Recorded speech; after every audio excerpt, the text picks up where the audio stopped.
Well, hello everybody, and welcome to the show. We're coming at you live here in the 2021 for Night Owls. Is this our first Night Owls of the 21st of the 21st century? Is it?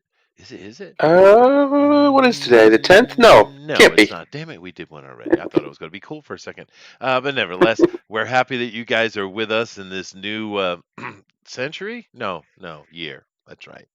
I get Yep. confused. It's the idolism Alzheimer that says it's coming in. It is. Yeah. It's unfortunate. But I shouldn't joke about that because that ain't funny at all. Yeah. Yeah. But anyway, we're happy to have you guys here. We're going to definitely get into some. Dude, there was a ton of news. I had to be very selective because I have a limited amount of time, as you guys know. And I do want to get into the Constantine thing because I can't cover everything today, but we're going to definitely take a big hack at it. Next week, we'll do some more. And I might even have to push it up to 5-part series instead of a 4-part series because Uh-oh. there's a lot to cover on the Constantine issue, more than I had realized. My brain just started kind of dumping into Mm. into the computer, and I was like, oh, that's like hours. So I tried to redact some of it, but nevertheless, how are you, dude? I am wonderful. It is great living in post-Republic America. That's what I'm going to call it from now on, because Yeah, that's well, where we're at. yeah. Well, I mean, it is the age of censorship is definitely upon us. Great guys, we get to be part of the sensitivities of others. I mean, no, the censorship is going through the roof. Have you noticed? Oh, yeah. And it'll just keep getting worse and worse and worse until eventually the intellectual divide will become a political divide. It just Well, is what it is. That's how these things always go. Either that or they're just going to completely dominate everybody. So, Well, it's kind of already there. The thing that's interesting to me is how it's such a strange tactic to take, but how much Biden is beating them war drums, dude. I mean, yeah, geez, that's not going to help you out. no. That's a Just just strange uh tactic. just a week and a half ago, he was calling for unity. The country has to come together. Yeah, well, that went out the window real quick, didn't Oh it? yeah, it did. And but I'm really surprised how hard he's beating those war drums because this is not going to help, dude. That's just going to No. make things worse. Yeah. Because that. Oh, what happened? Oh goodness gracious! Did you touch something? Nope. I did. I touched something. Oh. But that's all right. I can fix it. While I'm fixing it, you talk to the folks. No, we don't want to do that yet. What am I doing? This is what I want to get rid of. Yeah, let me get rid of it. Hello, everyone. I hope everyone's having a good Sunday. I'm having a great Sunday. I worked out for the first time in a long time, and this old body is like, "What are you doing to me?" But I got to get this old body back in shape. Um, but yeah, my muscles are all sore in the right places. My chest feels like I haven't worked it out in 25 years. Ah, it's a good feeling. If you ever Is get older, once you start to get older, the bigger your gap between working out, the harder it is on you. So try and get back on the horse and stay on it. Yeah, no, I know what you're saying. I do occasionally get dragged into the gym from time to time. I used to be Hmm. much more. I mean, I'm talking about actually lifting weights. I do actually. Why am I doing that? I did it again. Damn it! I'm such an idiot. Here, fixed. All right. I do that. I do kind of run and stuff like that. But going to the gym is rare for me. But it just hurts so long after, dude. Well, that's the reason I stopped fighting in the SCA, right? Because I did that for a long time. I was pretty good at it. I mean, I wasn't Hmm. anywhere near the best, but I mean, I'd win occasionally. And in the battlefield stuff, I was useful, so I enjoyed the hell out of it. But I got to the point that after tournaments, instead of taking a few days to feel good, it took me weeks. You know. So Yeah. it's just yeah, I kind of when you get to a certain age, it's like nah, that's done, dude. I mean, you can go for the pain if that's what you're about, but I don't know. No. No, I'm not a big fan of pain, but I think it's going to be unfortunately necessary all of the men in this country need to get their fat asses back in shape. Put it that Yeah. way. Yeah, I think that's very much true. Yeah, I think. Yeah, I don't know because we'll see. We have to see, but it really looks like uh, is it the left is really on the warpath. Is it just pure delusion? You think? I mean, some of it is It's tactical, but I mean, hubris. They actually think they're untouchable, hmm, and they're not, because we're all mortals. We all have the same heartbeat, it's and true. that all can change very quickly. Unfortunately, yeah, yeah, the fragility of life. But nevertheless, we're not here to talk about that stuff. Well, we will keep an eye on it, and I'm sure there'll be times where we'll come up and talk about it exclusively, Oh yeah, just to see what's going on. But because it's going to be impossible for it not to touch your lives. It already has been impossible. I mean, yes, how many days do we come up here and talk, and we just can't escape talking about politics because it's just in your face constantly. But we'll play it by ear for sure. We got Roger Helen here. Welcome. Happy to have you in here. We got Flying Saucer as well as Ara. Hi guys. Do us a favor and hit that share button and let people know we're in here because we do appreciate them coming in. And one of the things I do actually worry about with these major purges going on and this just don't have the wrong opinion. Is becoming extreme. That I don't even know if we'll have a channel very long. it's very possible. I wouldn't be surprised if that happens. For now, what we can do is, if you haven't already, if you Discord, click on this link right here Yeah. in the chat and get on our Discord and leave until they start fully censoring that again. But for now, it's a quote unquote safe space for people who just like our shows and stuff. And if need be, we'll come up with some other solution for streaming, Oh no, there if are other absolutely ways. necessary. Many ways to skin a cat. I expressed that expression to Japanese, and they looked at me sideways. And they were like, "Why are you skinning cats?" Uh, but the funny thing is, here in Japan, they most certainly skin cats because the shamisen, which is kind of like an Asian guitar, like a three string guitar, is covered with cat gut. I mean, they do it. They just don't know they do it, right? Mm, So. lovely. Mm.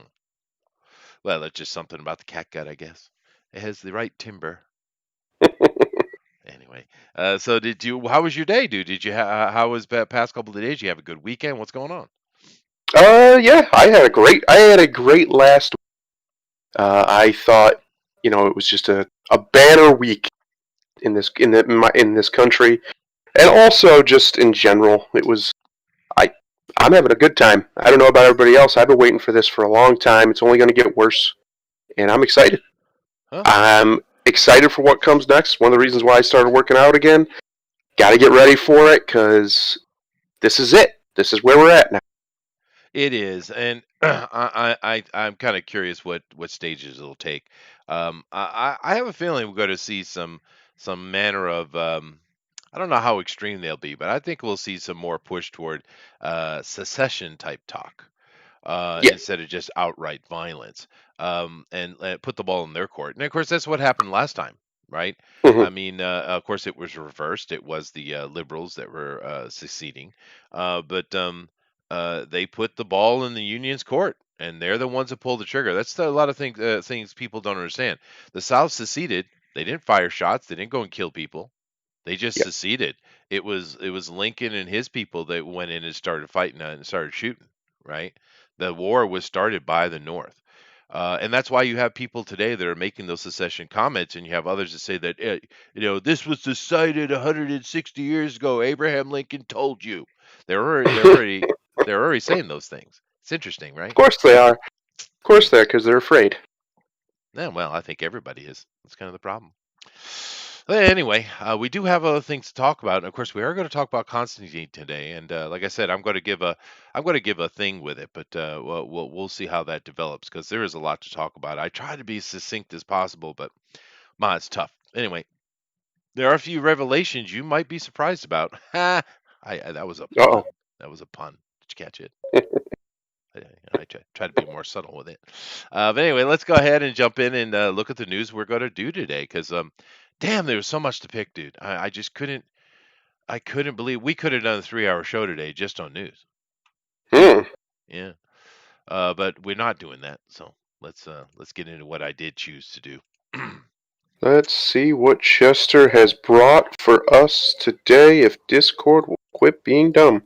right, I did share my There's a screen. good chance. So There it is. all right, there Gotta we go. slow down a little bit though. I am. Yeah, yeah, yeah. Okay, let's see. Is this one to start? This one I want to start. All right, here we go. So now, this I chose this one. Like I said, there was a lot to choose from, guys. There really was. But I tried to pick things that were in our wheelhouse. So go ahead. Batman writer James, I would guess that's pronounced Tynion the Fourth, explains why he chose to have Bruce Wayne lose his fortune. I think it's Tinian, but who cares? I disagree. I disagree. Now, I actually, this is from Augustine here over on Bounding into Comics. I do use Bounding into Comics a lot, and the reason is because I like their format. And the simple fact is everybody has the same damn news anyway. There really is Yeah. nothing unique coming from anyone. There's nothing that they're doing to distinguish themselves at all. So if you guys wonder why I use this site all the time, it's because of that. Their format is good. It looks good on the screen, right? Mm-hmm. The other formats are messy. They're just not good. These guys have got it going on. I think they understand that they're creating stuff that is going to be used in this format, right? Right. And therefore it looks good for us. So if anybody was wondering about that, it doesn't mean anything other than because all those other channels have the same news. They really do. So it doesn't matter. I just choosing the best format for us. But anyway, into this story. Now this guy, I suggest you read this article because it is interesting. And it gives a lot more information than I'm going to give you. But what this article is basically saying is this writer here, the new writer for Batman, after the Joker Wars here have just ended, of course, he's decided to take all of Batman's money away and make him a poor guy on the street. He's got to make sure he keeps his stuff in working order. If the Batmobile breaks, he doesn't get another one. Yada yada yada yada. And he goes to explain why, his logic for that. And I get the logic; it's logical, but it's Mm. wrong. It's 100% wrong. Uh, Batman's well, there's two reasons. One, even if he did lose his wealth, Batman is still so freaking connected; it wouldn't matter, right? Yeah. So by doing it the way you're doing, you're ignoring all his contacts and all the people he's associated with all over the world, the entire network he has built. You're ignoring that. You're also saying, well, at the same time, I'm going to dismantle all of that, right? Which is broader than this person is thinking. So I don't know how much Mr. Tinian, the fourth here, he's got me beat by one number. I don't know how much he knows Batman. I'm not going to make an assumption on it, but I kind of feel he's being short-sighted. Therefore, that would tell me that maybe he doesn't really know the full breadth of Batman. I don't know. I'm Mm. guessing on that. But you can't that's one. The second one is wealth of Batman and the fact that he can get to a point where he can manage the little threats easy enough to focus on the big threats is important. If for going the way that you want to go, Mr. Tinian, what you're doing is you're telling us that Batman's no longer going to be involved in anything cosmic or world level. He's just going to be fighting at his age, going to be fighting just on the street level stuff. He's not going to be involved with Superman or Wonder Woman or Aquaman or any of that kind of stuff. He's just going to be a little low level guy. And I don't think any of us are interested in that. If you want to do a year one book, then go do a year one book, right? Mm. But that's not where Batman is. That's not who he is. He's way, way beyond that now. He's not the guy that needs to deal with the little stuff on the street. That's what he put the Bat family together for in the first place, right? Yeah. So Made his own little army. yeah, exactly. Now, I'm not angry with him. I mean, he has an idea, and he explains it very well in this article. Like I said, you should go read it. But I just don't agree. I don't think that's the way to go, and I think it's short-sighted as well. And this is not one of those short-term things either. This is where he's going forward, and he's writing the Batman book. You also got to keep in mind that now, you know how Thundero here likes to say when he's right, which is quite often. I'll give him credit. Yeah. Yeah. I'm going to do that now. Can I do that now? Do it. Yeah, feels I'm good. doing it. It does feel good. You remember how a while back they had this future force thing that was coming out, or whatever they're calling Mm-hmm. it, and people around me, like say Booster and others, were telling me, "Oh no, it's just a limited 4-part series, 6-part series, 8-part series, 568-part series." And I said, "Nah, dude, that's where they're going." And everyone said I was wrong, Chester. You're wrong, Chester. I got chastised. Do you remember? I vaguely remember that, but that Yes. does sound familiar. You get chastised a lot, though, I so that's do. fine. I do. And it hurt my soul, Thundero. Oh, no! Well, here he Please! is. Well, here he goes. Ready? Fuck you, I was right. Fuck you, I was right. Fuck you, I was right. Little homage to Razor Fist there. Oh, Uh, oh, Razor. I I love Razor Fist, dude. Dude, now you want to talk about an eloquent speaker? Now I know he preps his scripts and stuff, but who cares, dude? That dude Yeah. is an orator and a half, right? Really good at what he does. But nevertheless, I was right. And there was other people who were right as well. That's what they're doing. That is the future of DC Comics, guys. Mm-hmm. And they've confirmed that with several things going forward. I didn't cover that today, but that's what they're doing. But anyway, I don't want to get off on a tangent here. I want to stay on this topic. That's my opinion, Thundero. Basically, in this article, Mr. Tinian here, he lays out very clearly why he wants to do it, and it's because he wants to bring Batman back to his roots, back to onto a ground level, to make it more interesting and for his struggles. And he wants to write, books where Batman's worrying about, can I refill this pouch, or oh God, I gotta go work. He wants to have a panel, I think, where Batman is working on the frickin' Batmobile. That's what he's after, right? Mm. Which is a way you could go, but then again, that's kind of a Punisher thing. But anyway, go ahead. Yeah, it's not a terrible idea, right? It's not for Batman to be fully street level and just a basic vigilante, like you said, like more like the Punisher, Yeah, straight up vigilante. He doesn't have all this power behind him, this money and this wealth and this huge corporation uh, behind him to fund him and to give him resources and all this stuff. So I don't hate the idea of a poor man's Batman. I just don't know if anybody really wants that for much more than like a one shot, or you know what I mean, like a mini series of what's this like. I don't think anybody wants to see that being canonized and like he is this way for like 3 years or something, right? He's poor for some reason. He loses all his money for years. I don't want to see that. I wouldn't mind seeing it like as a one off story over here, like a an Elseworld story or something. The poor Batman. That would be kind of neat. yeah. Well, we have seen that. They have done those things where he was Yeah. out of contact with his wealth, and they've done that before. This just seems to be a little more in depth, and I think it's just because the writer has envisioned in his mind certain scenes. And once Mm, again, this is the person coming along with their vision of a thing, and damn it, you're going to like it, right? yeah. And Yeah. I just disagree with him. No, Roger, I didn't know there was a blackout at Vatican City, but no one deserves it more. Yeah. Um, so yeah, there isn't. We don't have to belabor the point here too much, but I'm going to check it out. Actually, I'm going to read it because this guy's layout of his thinking was so Mm, succinct that I want to see what he does because he literally is thinking about it. And we know that a lot of problems we have today are people not actually doing their research or not thinking about it. We see it all the time, right? yeah. That comic book that came out with the person following a lightsaber and they stuck it in the side of the mountain and stopped. Huh? Right? Dumb. Now that person came out and apologized and said, "Yeah, I was wrong. I shouldn't have done that." Right? But they do it all the time because they don't do the research. They rush everything. It's all about their politic and not about the actual story. This guy isn't doing that. He's not. He has an actual plan. So I'm going to check it out. I am going to check it out. I just don't think I'm going to like it. But anyway, let's see here. Devilish Boardman says so. Basically, what they did to Green Arrow a number of years back. Yeah, no, they've done it before with others. They've done it with Batman too. Hmm. Copeland video. It'd be interesting if it wasn't motivated by politics. It doesn't sound like it is. Let's see. Captain Canada Well, just. that's the problem right there, right? Is every single time they do something drastic, right? Even if it is totally just for a story reason, a story some writer wants to tell, we're all just going to assume, rightfully, that it's a political motivation is doing it now. And that's disgusting that they've done that to us. They Yeah, did that to us. We didn't it's do that true. to ourselves. We didn't want to think this way. They did it by continuously doing it.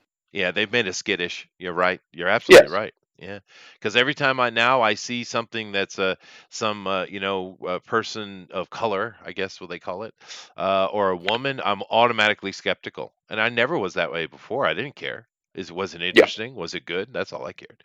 But they have made us skittish. Uh-oh. That's true. Yeah. Captain Canada says Chester wants more Batman from multiple Earths and bad gods, and less Batman just saving kids from a fiery building. Got it. Yep, that's right. Good on you, Captain Canada. You're a smart guy. Uh, how you doing, Lady Celtic Moon? But yeah, I don't know. I'm going to check it out though, because like I said in the article, the guy's genuine. I mean, it's he's got a plan, so we'll see. I just don't agree with it. Whatever.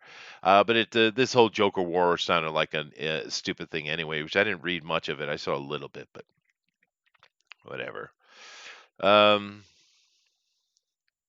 So and here's the whole thing. Here it is. I found it. This is sums up the entire thinking of Tinian here. So my theory was, let's make it harder to be Batman. So he thinks that his wealth makes it easy for him to be Batman, and it's like, all right, well, you've never read a Batman comic book then. Because it's kind of like Superman. It's like saying he has all the superpowers in the world makes it easy to be Superman. And if you ever read a Mm. Superman comic book, you know that's ridiculous because Superman is very difficult because he can never really use his abilities half the damn time, more than half the time. He has to figure out another way around it, and he never compromises. It's very difficult to be Superman Yeah. as it is Batman. It would be much easier to be a Punisher type character. Just fucking kill him, dude. Yes. Right? Well, that's the big problem right there. It's a fundamental misunderstanding of what drives these characters and why people love them so much. And that is that what they're doing just by doing it is extraordinary. It's a superhuman effort just by doing what they're doing. Yeah. So Batman doesn't have any superpowers, but he's still a superhero because it takes an unbelievable human being to be him. It just does, to have that kind of will and to just stick to it and drive, money or not. The money, I'm sure, okay, you could say yes, the money technically makes it a little easier for him to have his gadgets and gizmos, but it doesn't make it easier for him to be him insofar as to go out there and actually do the crusade, to be the Caped Crusader. There you go. I think he would do that whether he had money or not, because that's just who he is. Just like Superman. Superman would try to help people even if he didn't have superpowers, because that's just who he is. That's right. The fact that people misconstrue the fact that Superman's really powerful and they say, well, we can't give him a threat. It's because you don't understand what Superman is. That's right. It's not about a threat. It's about him doing his duty. Yeah, or you're one of those damn Germans. The hell, Yeah. Superman, they're German. So ridiculous. Flying Sausage says, "Yeah, make it tough on Batman. Put him in a wheelchair next year." It's Hey, true. man. It's true.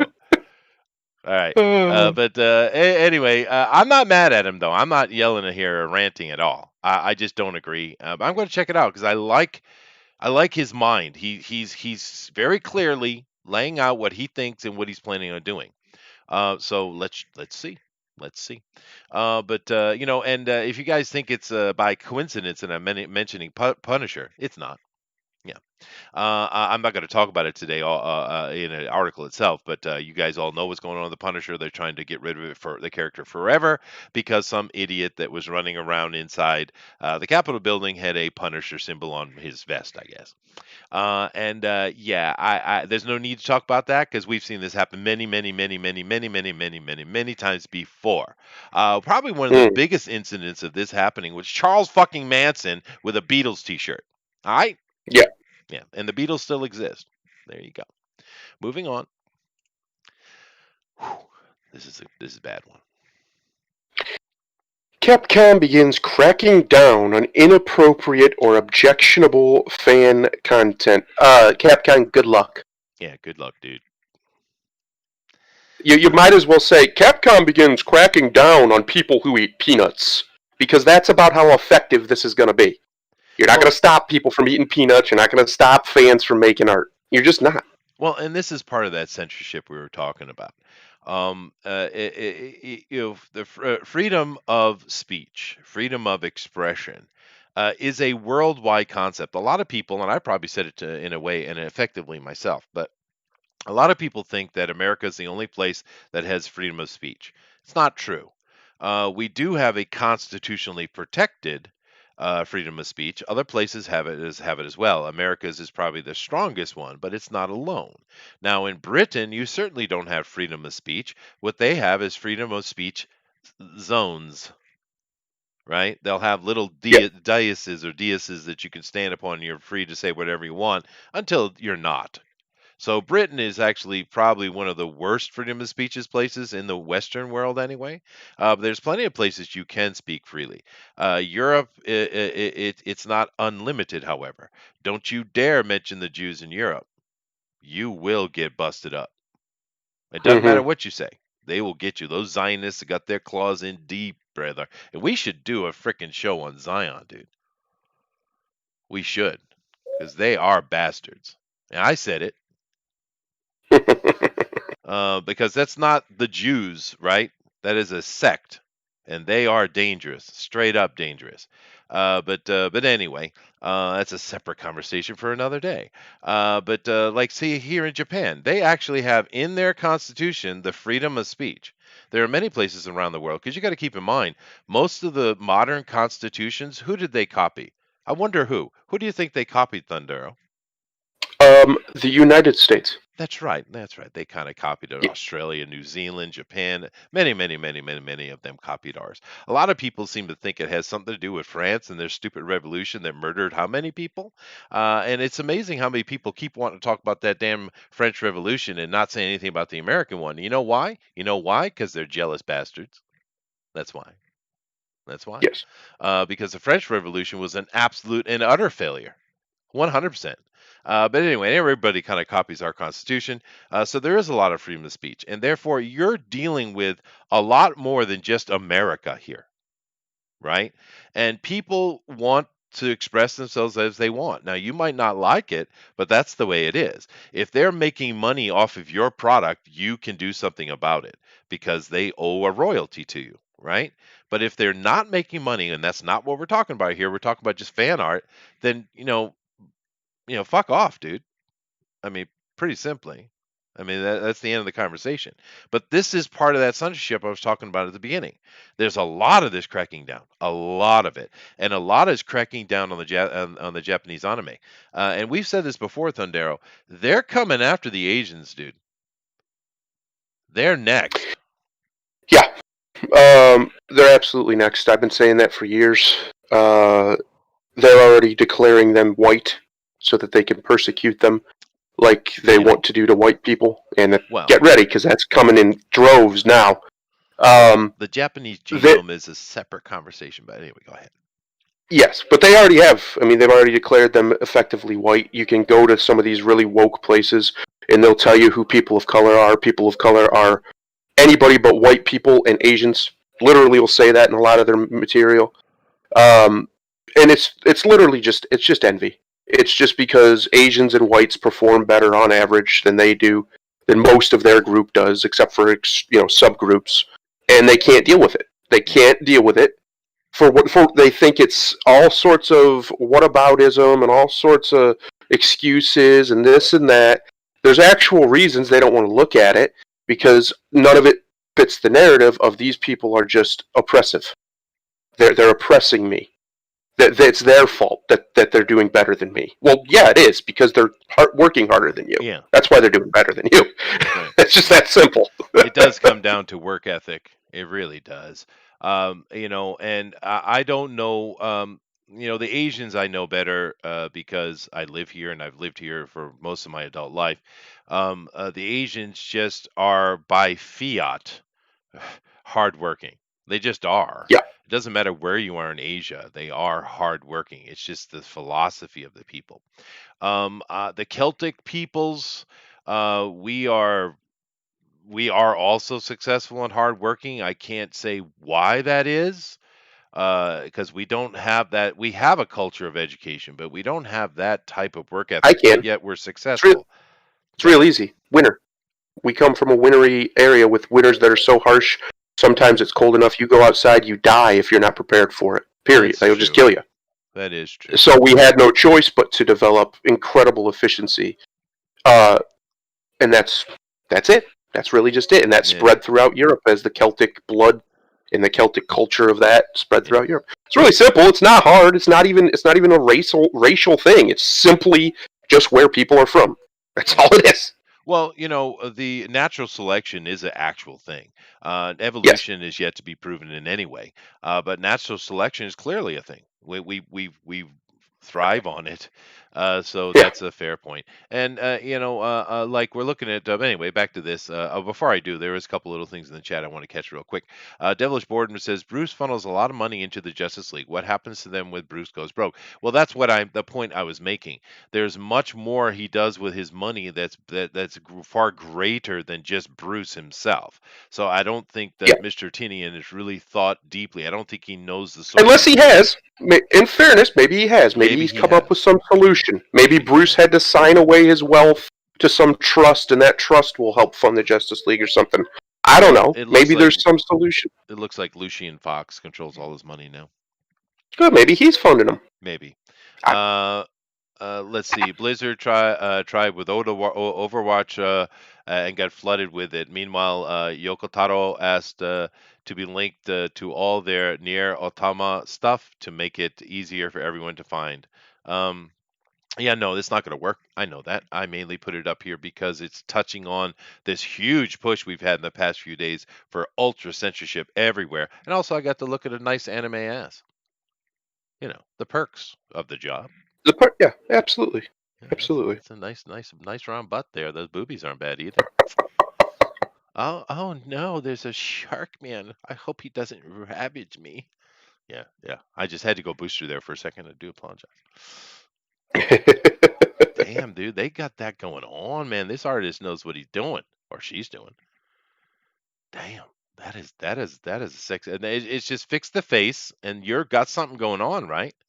Get rid of that anime face. Give us a real face to match the real body. Damn, do you think this is one of the ones where they took a photo and they traced over it and just made it comic-y? Maybe. I hope so, because I want that to exist in the wild. Yeah, baby. I've seen it in the wild. I've touched it in the wild, actually. Yeah, baby. we Oh, can never have we can never have too much, Chester. no, that's true. That's true. The greed of the capitalist is thing. Now, I'm happy with this one. The little kid in the back, a little bit older would be better, I think. But this one's good. Yeah, This one's good. She's all athletic and shit too. Awesome. yeah. Anyway, it's just a little bit to look at some pretty pictures and to think about this hardcore censorship's coming on, and it's failed many times. That's Akima Chester, the hell. I don't know anything about your weeb shit, Armoron. Jesus. I know I like it. So how's that? We found common ground. All right, let's move on. This one, I laughed out loud. I swear to God, dude. What do we got here? What are you doing to me with these names? I never can remember how to pronounce this. Hippolyta. Hippolyta. Actress Connie Nielsen gave Zack Snyder her blessing to finish his cut of Justice League. Well, at least she's in. All She right. is. I was She worried. is. Yeah. And the That's funny a weight off of my mind. That's it. That's right. And the thing is, this isn't just clickbait, dude. This isn't. In the interview, she literally gave him permission. She literally said if he follows certain guidelines, Well, that's right? good because I was worried. I was Eh, real. well, here's the reason I put this up is because we've seen a lot of this. Ray Fisher or Ryan Fisher or whether Fisher Kid, and others. How did it happen that these actors who are really nobody, we don't know who these people are, right? Why do Mm, they think they have any kind of authority in the making of the film? They're just an actor. They're hired. It's like the electrician coming in and telling me how to budget my fucking money, right? yeah. It doesn't make sense why they think this. I don't get the hubris. Once again, this word comes up. I really don't. The entitlement of this lady, I've never heard of. I don't know you, Connie Nielsen. Now, if you got a big name who's going to bring big money, and therefore you pay them big money, like say Robert Downey Jr., and he puts forward opinions, you might have to listen to him because of the power he has, whether he's right or not. And we've seen this go in good directions and bad directions with people of that level of power. And whether you like Robert Downey Jr. or not, that dude is the American dream, 100%. He got in a career. He screwed himself up like you wouldn't believe. There was no way he was getting work again because of all his druggy antics. And then boom, he lands Iron Man and Sherlock Holmes too. I mean, so Hmm. what a success story. But I'm just saying he, by just the simple fan base he has, can push for you to have to listen to him, whether they like it or not. Not Connie Nielsen. Now, is she related to the Nielsens? Is she just another entitled and connected Jew girl? I don't know. Do you? Almost certainly. Yeah, yeah. She's from Gladiator. Still don't know, Captain Canada. Still don't know. Yeah. And in fairness, she's a good actress. She's not a bad actress Well, by she any was fine. stretch. She was Especially fine. in Gladiator, she's great. But come on, Connie, calm down. All right, I don't think Zack Snyder needed your blessing to do the movie that he's already doing, and as far as I know, is pretty much done. So calm down. Yeah, yeah. Just And the thing is, calm down. Connie, you could be replaced really easily. No one even really remembers you hardly. So we Yeah. could find someone who kind of vaguely looks like you that can just stand in the background for a second. You know, you're not that important, Connie. But it's not just Connie. It's so many of these actors, these B list to D list actors who think they have opinions and authority. Shut up, do your job, get your paycheck. That's what you're there for. It comes down to the simple thing: shut up and dance. And I don't care if Kobe Bryant or whoever other basketball player got all pissed because some news person said shut up and dance, do your job, because shut up and dance. Did I make my point? I think I did. Hmm. I'm pretty sure I did. Yeah. Nielsen rating 0. I agree, Chiron. I do. John Travolta and Samuel Jackson's. Yeah, well, I'd say John doesn't have much push at all. Sam Jackson has a lot of push, more than you would think, actually. But we've seen more and more and more of this. We don't need your blessing, Connie. And when I saw the headline, I thought it was just clickbait. So I went down and read it real quick, right? Because I figured, she didn't say that. She just vaguely agreed with it, and Augustine here just put a clickbait up. Nuh-uh, She's Honto gave her permission, dude. Very, very statement like of her. I ain't saying statement woman either. You can go to hell. I'm a bit irate today. I wonder why. Sounds like it.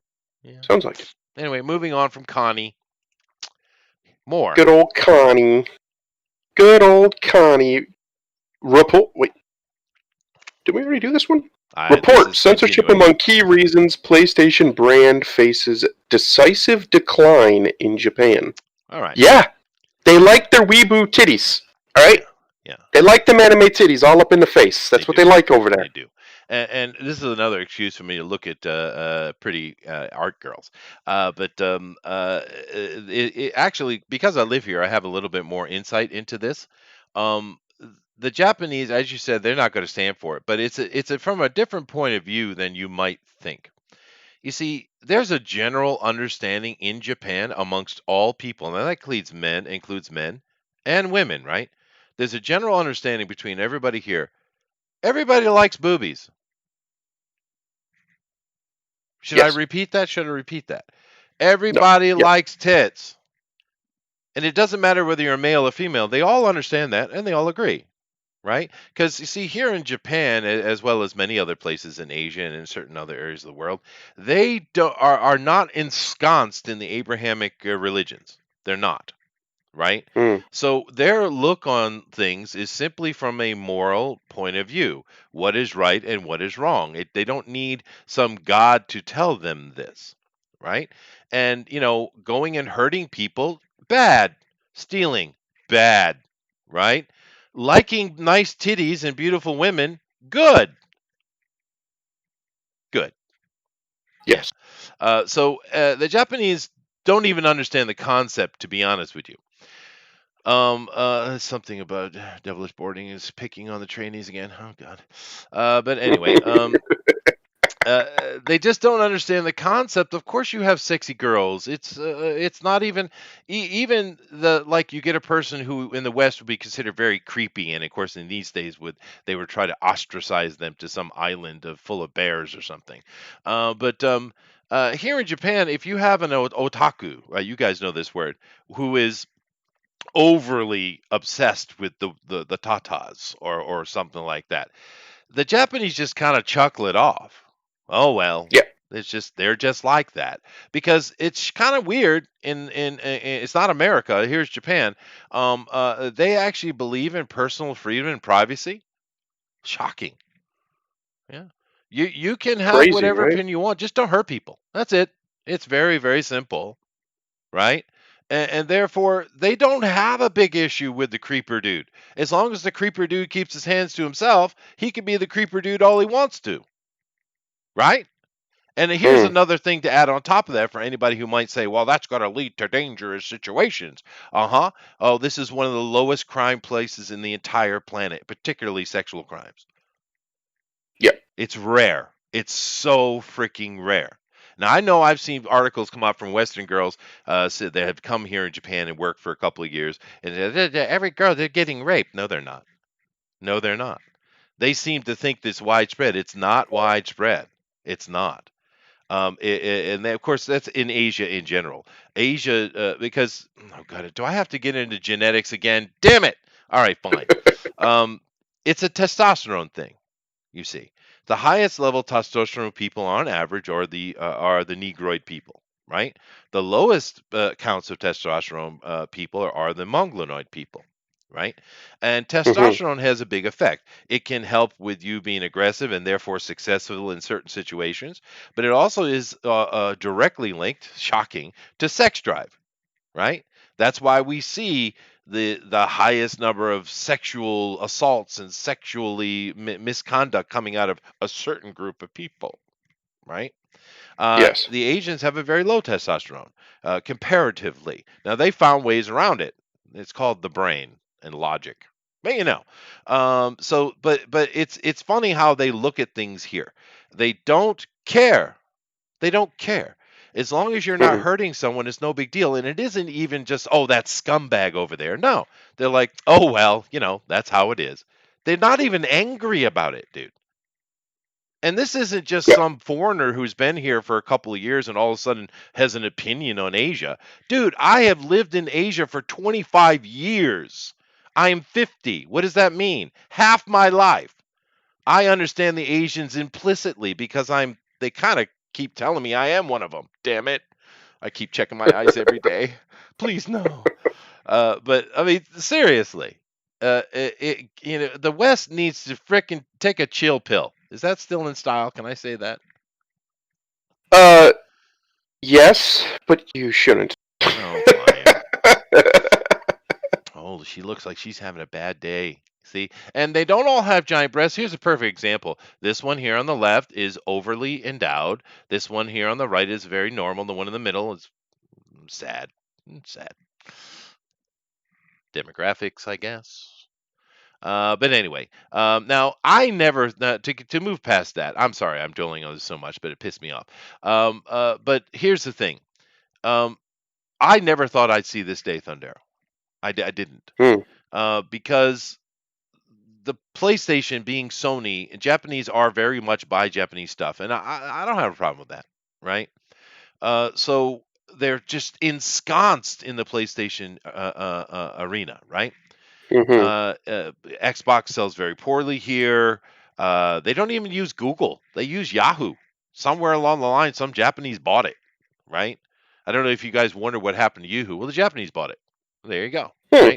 right? They have their own stuff. They bought 7-Eleven too, by the way. They're all over the place. But anyway, so I never thought I'd see this happen, but at PlayStation, of course, the bosses in Tokyo gave control to the Anaheim office. This was a mistake. And I'm telling you, when the Japanese start making noise, those bosses in Tokyo are going to step up and start firing people, because I don't even know why they've let it go this long. And I think it has something to do with the fact that they're like, well, we don't understand the the white people, white Western people.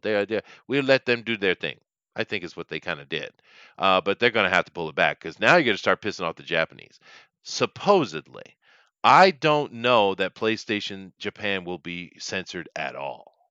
I have a feeling, because do keep in mind there are a lot of games that come out here for PlayStation that you never see, you never even hear of, and there's Mm. plenty of Western games they don't play, like God of War, for instance. A mega hit, a very good game from all accounts. My son played it. I've watched the story that they put forward. It was very interesting. I think they did a great job with that game. Most Japanese, they've never even heard of it, dude. But yet Mm. it's one of the biggest PlayStation hits of all time, right? Mm-hmm. They have their own community, their own world of PlayStation, and it's different from yours. So I don't know if I agree with this article anyway, but whatever. You know, pretty anime girls. Now I Pretty ranted. anime boobies. I ranted. You can go now. I'm sorry. Um, Censorship never works for long, and especially in people who value freedom. Now, in places where that's not the truth, that's not the case, like Russia, for example, it works for a while. But even there was people resisting it during the Soviet Union for a very long time. Even today, Putin censors stuff all the time, and people still get it in there, still resist it. China, same way. They censor all kinds of stuff. North Korea censors all kinds of stuff. People still get it if they want it. All you're doing when you're censoring somebody like George Carlin said, or you're censoring something, is it's basically refusing to eat a steak because a baby can't chew it. Yeah, That's all it is. it It's is. stupid. It's weakness to pretending to be strength. It's cowardice pretending to be courage. Now, I'm not saying some things shouldn't be censored. Obviously, I think everybody can agree child pornography should be censored. However, and I'd say there's even some other things maybe you could even put on that list that are dangerous, truly dangerous, or their creation caused harm, actual, real, physical harm to somebody.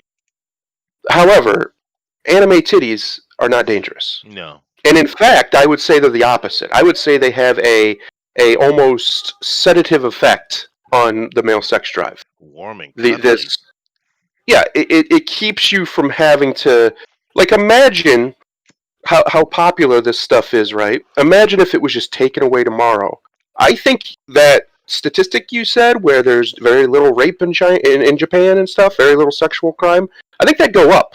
I don't think it'd be a dramatic increase, but it would definitely start to go up. I genuinely believe that, because I think this kind of stuff helps knock that out of those young men who tend to do that stuff. It scratches that itch even just enough that their testosterone or their bad morals or whatever you want to call it doesn't get them in a position where they go and do something stupid and they go and ruin a woman's life. Yeah. Um, I think all of this stuff, there's they're setting themselves up for a bad situation.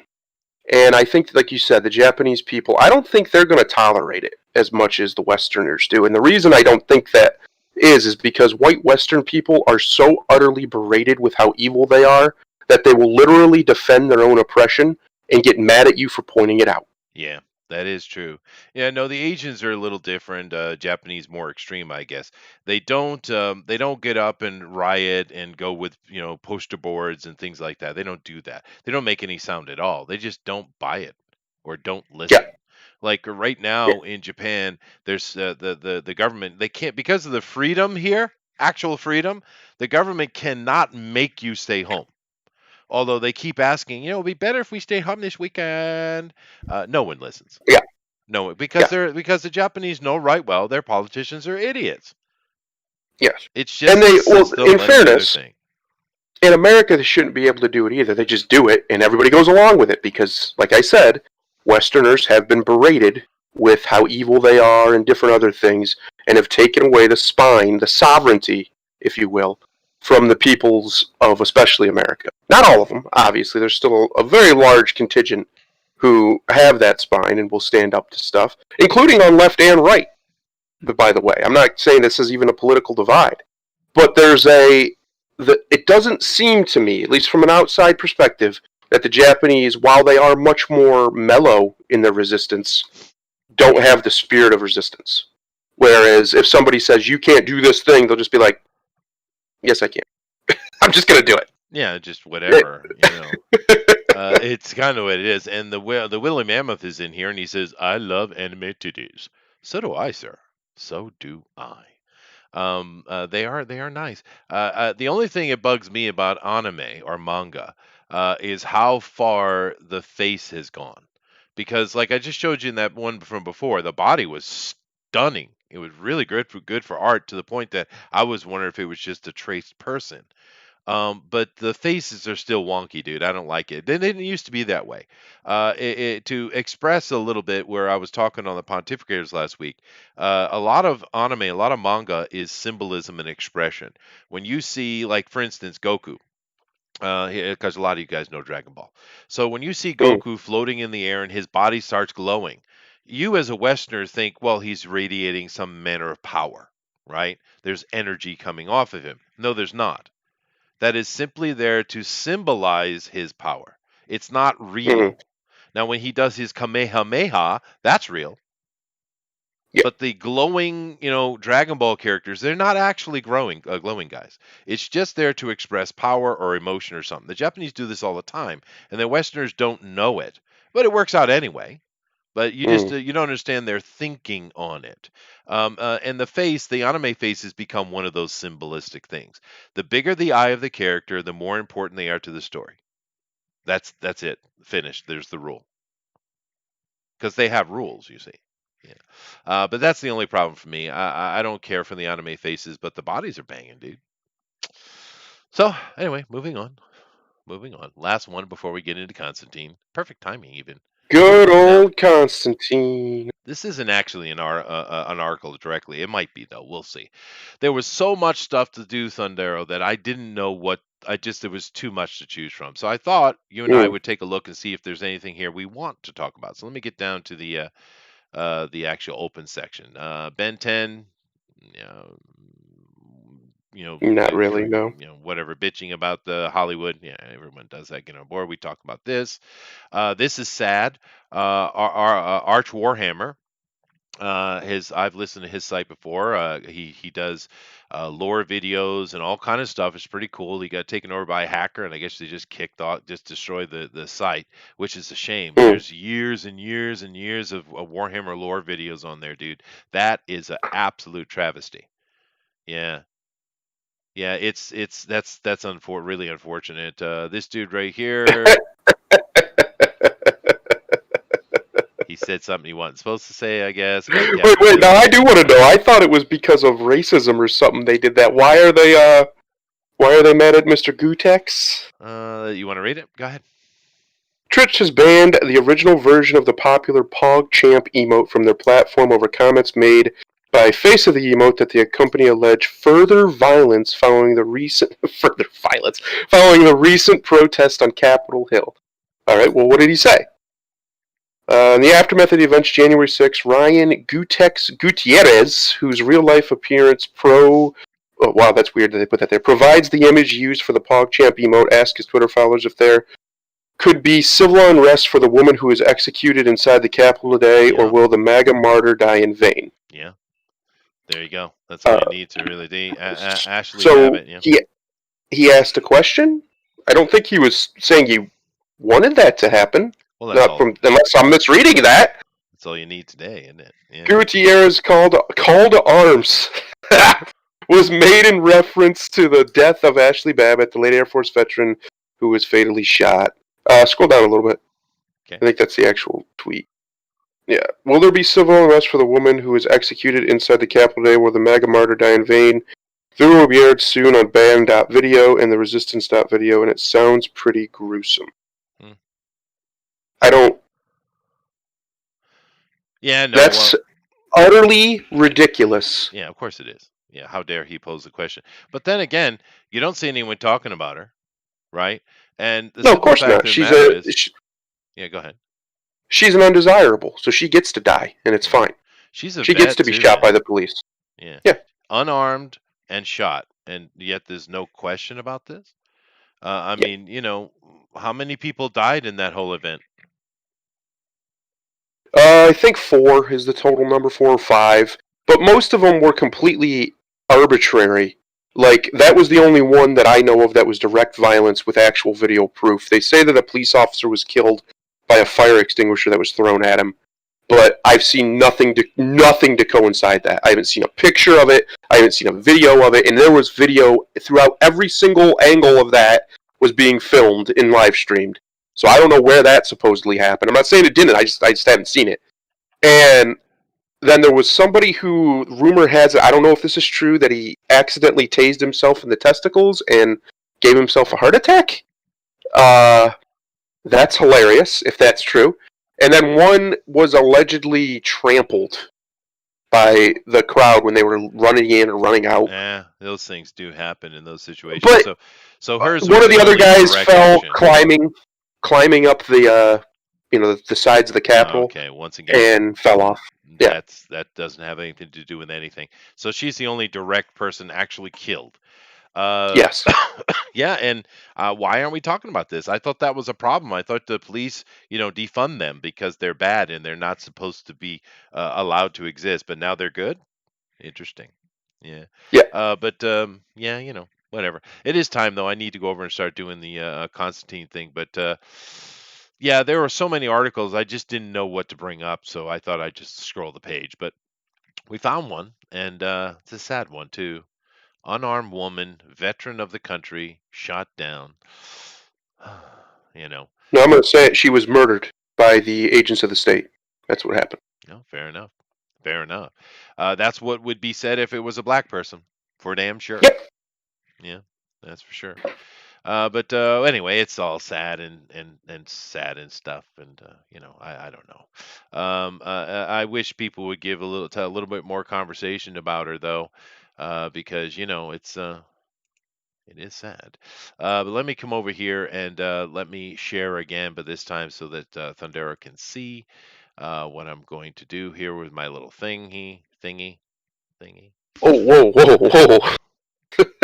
I don't want to see what you're going to do with your thingy, Chester. I got no interest in that. But You might, sir. Hold on a second. I guess I got to bring it up. That's weird. Hold on a second.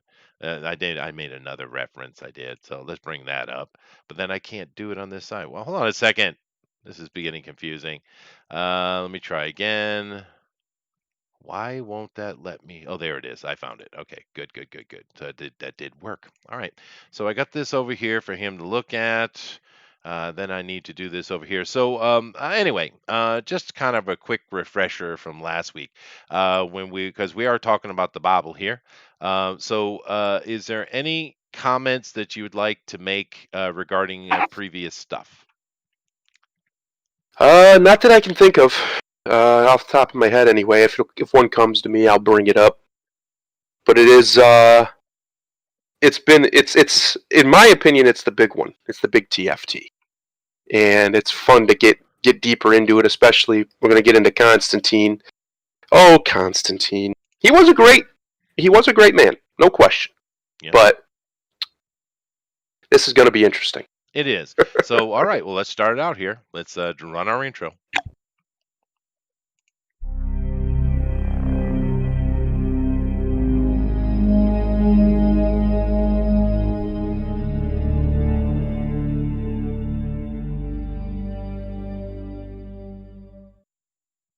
All righty. So we're going to jump right into this, and I'm going to do a little bit of recap, and I'm going to answer a couple questions from last week, and then I'll get into Constantine.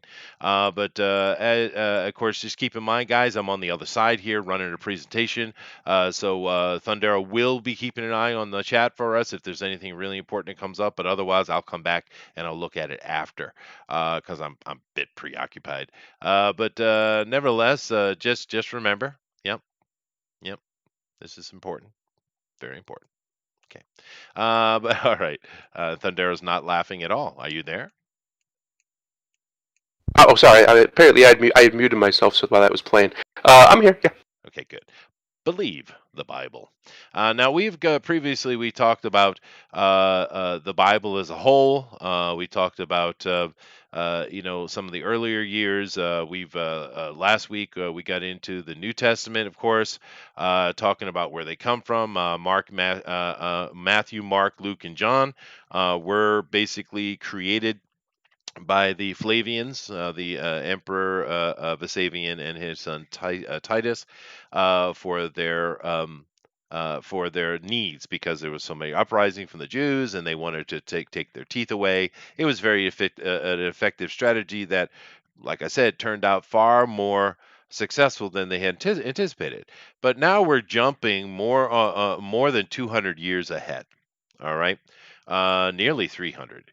And where During that time, a lot of things have happened. Various stories have been written, been put together by various groups. There are many different groups of Christians running around, not just one.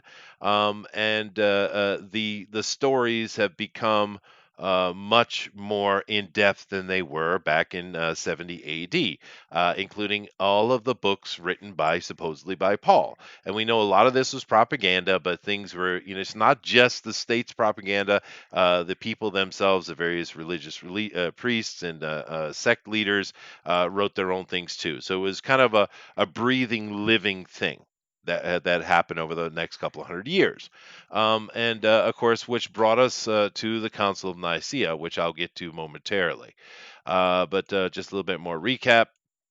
Um, we talked about Paul, of course. We talked about other people involved, and et cetera, et cetera. So today, before I get into that, though, I wanted to answer a few questions, because I had said last week that these guys here, Vesavian, Titus, and of course Josephus, that they're the ones who created those four, Matthew, Mark, Luke, and John, and the whole stories of Jesus and all that kind of stuff as a propaganda tool.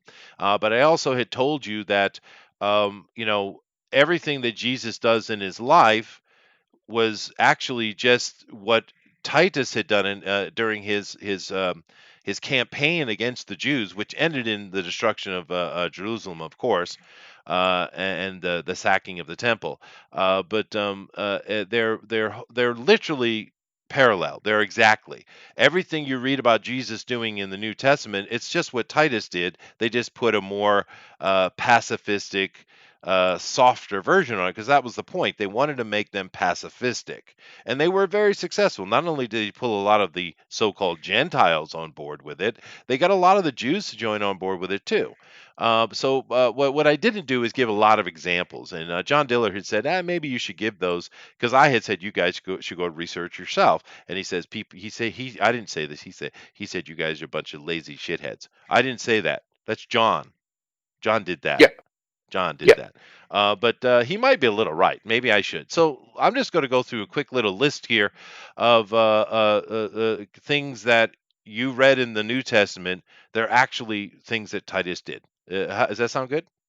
Let's do that. Sounds like a win. Sounds like a win. All right. All right. Let's go over here. So, all right. Now, what do we got? We got fishing for men at the Sea of Galilee, which I already mentioned that to you, because literally Titus caught men in nets at this sea. All right. Other things, easier to say, get up and walk, then your sins are forgiven. Titus said this, right? Keep holy the Sabbath by restoring the right hand, right? Now he was talking about the Saturday Sabbath, right? Not what came later. What came later of this Sunday thing, that comes out of Constantine, which I'll get into in a minute. Cast out the supporters of the Son of Man. John possessed by a demon. Interesting. The Legion of Demons was an actual legion of demons. He was calling the Jewish soldiers demons, by the way. Demons affected another group, Jewish spies. in various groups trying to stir people up to war. The herd ran violently. The herd drowned. Identification of the Son of the Living God, him entering fricking Jerusalem, and then later Rome, binding and loosening. He who does not follow with us but cast out demons was Titus. He cast out the demon Jew soldiers, right? On to Jerusalem. The messengers are sent ahead. Yeah, he's going to Jerusalem. Don't bury your dead or look back. The Good Samaritan story. It's about mules, and it's Titus, right? Knocking on the door, the house of Satan divided against itself, man in armor, who will be overcome? The crowd increases, lying in wait, the woes saying Jesus, innocent beaten worse than the guilty. Divide the group 3-4-2. Cut down the fruit trees. I already told you about that one. He was doing that to keep them from being able to eat food. This happens all the time. We happened just in recent wars. The narrow gate and the shut door, of course, is talking about that particular gate in Damascus. How to build a tower, send a delegation. On and on and on and on. Should I read them all? Huh. No. Because they go on, and it goes on, and it goes on, right? I Yeah. told you about the meaning of Titus's mother's name and the meaning of Jesus's mother's name, and they created that intentionally because it basically says that the revolution has been squashed. Is what those two names mean when put together. This goes on and on and on. Everything Jesus said and did, other than the overarching stuff, which was Moses, everywhere Jesus went is what Moses went, and then the stuff, overall stuff he did is what Moses did. It was just a complete copy. But no one argues this. Even Christian theologians understand that. They don't argue that whatsoever. But Titus himself did all these things I just mentioned, and many, many more. It wasn't Jesus. They just took what Titus had done and made it a pacifistic Messiah character. Because they were trying to take the Messiah, which means a general, a war leader, a war chief, and make it a pacifistic, soft thing. Because the trouble they were having was with uprisings. They just put one down and they were sick and tired of it. They wanted control. That's what they put this in place for. So hopefully that explains is enough referencing for you to go check it out yourself. But yeah, there it is. That's what it is. So can I move on now? Yes. Okay, I'm moving on now. All right, here we go. All right, so let's get into today. Now, I'm going to do a little bit of a quick little bit of history upbringing here to get us up to date to what's going on. But this guy right here. His name is Gallienus. Right now, Gallienus was an emperor, and in 311 A.D., he made it illegal to persecute the Christians. Because the emperor just before him, and remember, keep in mind that at this time there were four emperors. The empire was just absolutely split, right? But he made it illegal to do that because the Christians were being persecuted way too heavily. And he thought that was a bit unnecessary, right? And then, of course, another guy just a couple years after him, who was ruler of the West. And this is something that people don't understand. Constantine didn't come out of nowhere and just take over. His father was emperor of the West. And when Hmm. his emperor died, he became emperor. The problem was his soldiers said, not only is the emperor of the Western Empire, he's the emperor of all the empire. And that's what started all the trouble and led to him being the actual emperor of all. But do keep in mind another thing. Constantine comes out of the north. He comes out of the British and Germanic lands. That's who Constantine is. And he had a strong army behind him, right? So a lot of people seem to have this misunderstanding about Constantine, like he came out of nowhere. No, he was ensconced upon the death of his father as emperor. He's Hmm. legitimate. But anyway, in 313, he went even further than saying it's not illegal. He said that the Christianity is not illegal. He said that not only that, but we need to crack down on the persecution of them and stop certain practices, like Jews stoning and feeding Christians to the lions in the arena. Let me restate that. Jews stoning and feeding Christians to the lions in the arena. Did I say that clear enough? Yes. I did. Now you see these Hollywood movies all the time. Who are made by who? Who makes those movies? Thundara. Who makes them? Uh, Hollywood. Hollywood makes them. You guys know what I mean, right? They always show the Romans doing that shit. No, dude. The Jews controlled a lot of arenas. They're rich. If you forget that point, we can go back and trace their lineage if you'd like. They owned a lot of arenas and made a lot of money off of it. They were constantly murdering and killing Christians because they saw them, and particularly Paul, as an abomination. Right. So Constantine, the one that came in and said, "Yeah, look, we shouldn't be murdering people just because of their religion, that's a bit off." Constantine did that. Yeah. Did you know that? Hmm. Yeah. Unbelievable.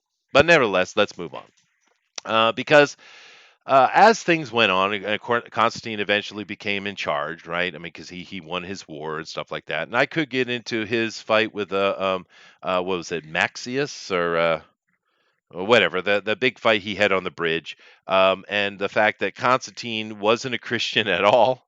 He was a Mithranite, right? He didn't. His men didn't paint a Christian symbol of the cross on their shields. None of that ever happened. Never ever happened. Now, a lot of his Yeah. men were either Mithranites or Christians. Particularly his enemy of the West, oh, damn it, why can't I remember his name? But the guy he fought on the bridge, Max something.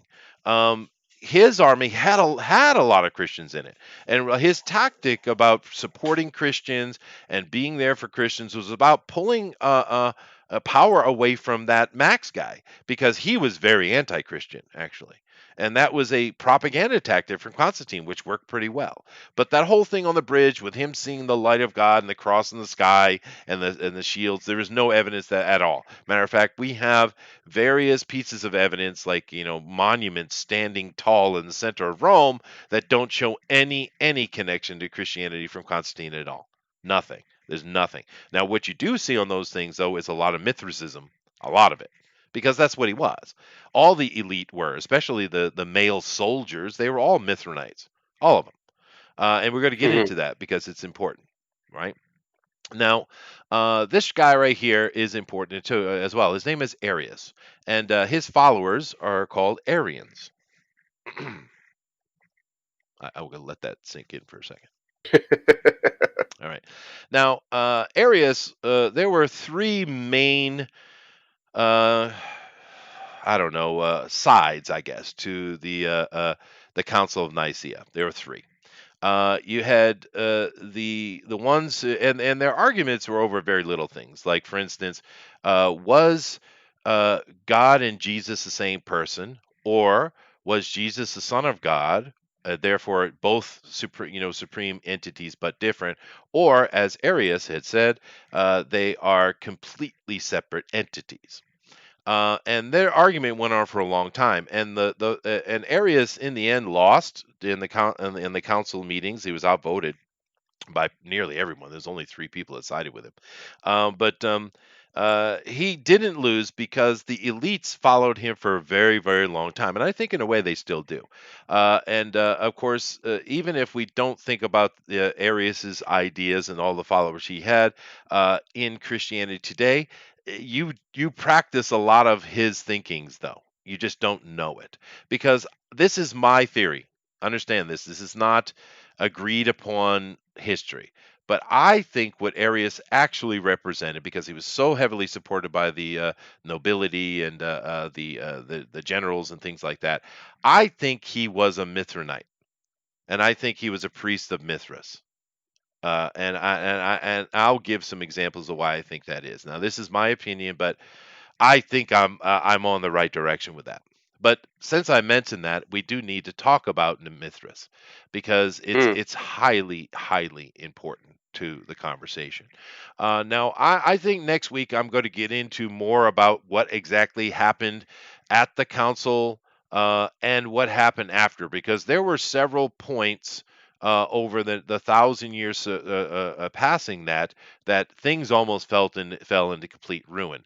And how they were saved is very interesting itself. So I think that'll be my next part, and then I'll do a fifth part talking about the Old Testament and how the where these stories came from, which of course are Anunnaki stories from the Sumerian tales, right? Let's stick today a little bit more on how we got to the Council of Nicaea and what the main arguments going on, focusing on Arius, because I think Arius was a Mithranite, and I think it explains a lot. It really, really does. Now, Mithras. Mithras is a rather important character in the ancient god worships, pagan worshiping, because um, this is coming ultimately out of Sumeria to Egypt. Most people associate it just to Egypt, but they don't know the older stuff. But it's truly ancient. And at the time, the Romans were calling it Mithras, and I think maybe the Greeks were too. But Mithras, basically, I'm going to just sum up where what you in your life or your Western life is coming from the Mithras religion. All right. Now, ultimately, you would recognize his name better as being Horus. He is Horus, right? And if Hmm. you look at a lot of imagery of Mithras from the Roman time, not this particular one, but I'll come back to this picture several times and explain what's happening here. But often you see Mithras coming out of the ground itself, and the body or the leaning body of Osiris below him, right?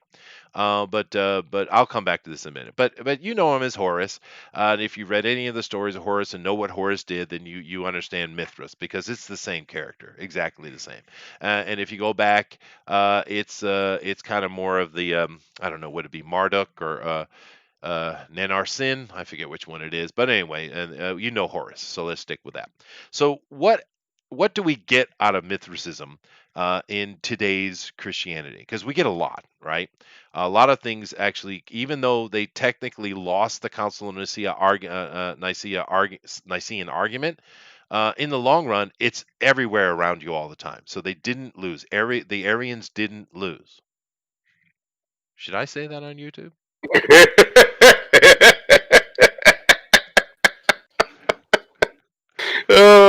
It's true. It is true. History is history. Okay. Anyway, but let's see. What did you get coming out of Mithraism that's still part of your Christianity today? Oh, I don't know. Christmas. You know, the birth. Now we know a lot of Christmas is Yule. We understand a lot of the traditions and functions of Christmas are Yule, but the whole idea of having it on the 25th of December, right? This is not Yule. Yule's in frickin' January, right? It's in the worst, Yeah. most coldest time of the year. This is coming from Mithraism or the cult of Horus Ray, because he, along with many, many, many other gods throughout history, were reborn over a 3-day period. And like I told you before, it's coming back to the rise in the horizontalitude rise. Is that a word? Of Venus above the horizon and below the horizon, right? That's the ancient things of it. But Christmas, birthday. That's Mithras' birthday, right? The 12 days of Christmas. Yeah. Now, we do have some connections to Yule. There is a bit of that as well. But maybe I should even do a show going into the 12 items that are talked about here, the turtle doves and the pigeons and chickens and all that kind of stuff. What are they doing? What they represent? Well, they represent quite celestial things. Be surprising, but this comes right out of Mithraism. I don't know. How about the Eucharist? That's a big one. Yeah. That's a really big one right there. They didn't have that before in Christianity, guys. This is Hmm. Mithraism, right? This is the followers of Arian, the Arians. Yeah. So that's interesting. How about another one? This one's a bit big though. So take a deep breath, everybody. Salvation. Uh-oh. Uh-oh. Because do keep in mind, the original stuff that they created with those 4 books and that grew with the Paul letters after that, that was just taking the Jewish religion and tweaking it to make it more peaceful. That's it. They weren't taking away the ideas of the Jews of heaven boundness and stuff like that. That kind of built on and came after, guys.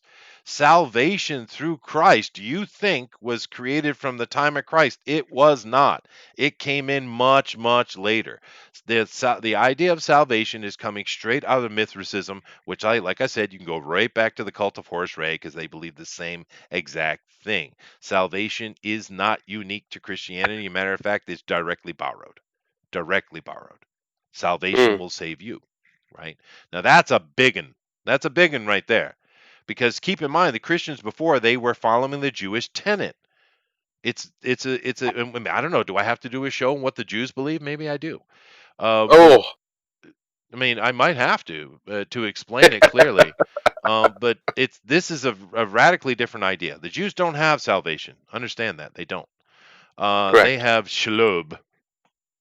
Anyway, another shock. This one's going to shock you. It really is going to shock you because a lot of times people talking about Constantine having the cross, having the cross. Well, a lot of people did because Constantine was a Mithranite, as all were all the other generals and officers of the Roman Empire. It was their thing. They have found at the contemporary period of the third century there, fourth century, they have found all across these camps set up all around the world by the Roman Empire's military. They would have the men in their normal areas, and the officers would have their own little temples. They were all to Mithras, right? And one of the symbols that comes out of Mithraism, which actually comes out of Egypt, like I keep saying, the cross. Uh-oh. Things are Yeah. getting thin. They're getting thin, Thundero. But it continues on and on and on. Like, for instance, a lot of the artwork you see, especially coming up in the Middle Ages and Renaissance and stuff like that, it's copying a lot of the old Mithras ideas. They are. Elijah, that's not a Christian story. That's an Egyptian story, guys. Right?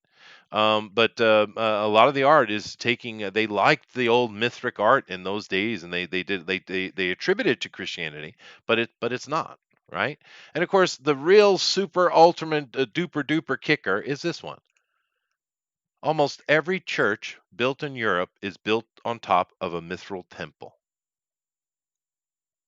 I'm not kidding you. They Hmm. all have them underneath them. There's the one in the center picture is just an example of one. They're all over the place. When they took over and they started building the things, they built right on top of the Mithric temples. Now, did they do this as an affront? As some theologians will tell you, no, they didn't. No, they didn't. Because this is the thing about the Council of Nicaea. They didn't make decisions on canon at all. That didn't cut the full canon had already kind of been developed, and it wasn't completely canonized until about the year 500 or so AD. The Council of Nicaea made decisions on various unifications, and I'll get to why in a minute. But the power of that did continue. They were free and they were allowed to do other things. But understand that Constantine, in his lifetime, never, ever, ever, ever, I'll repeat that, ever, ever, ever make Christianity the official religion of Rome. He never did this. And I don't know why people keep saying it. He never did this. As a matter of fact, it was never made the official religion of Rome. It's just some hundred or so years after the whole events of Constantine, it was the only one left that was allowed to be legal. That's it. All the other ones had been made illegal because of their sacrificial practices and all the kind of crazy lunatic stuff they did. The emperors had made it illegal. It's just the Christians were the only ones left legal. They were never officially made a religion of the Roman Empire ever, right?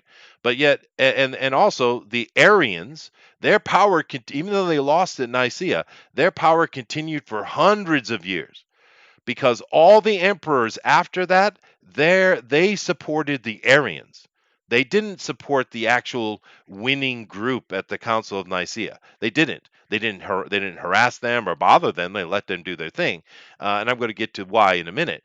But they were all Arians, all of them. Therefore, all these churches we start seeing getting built and foundations putting down in those times, and then later, the Dark Ages screwed things up, and then later being built further upon, were done by the leaders, the ones with money, right?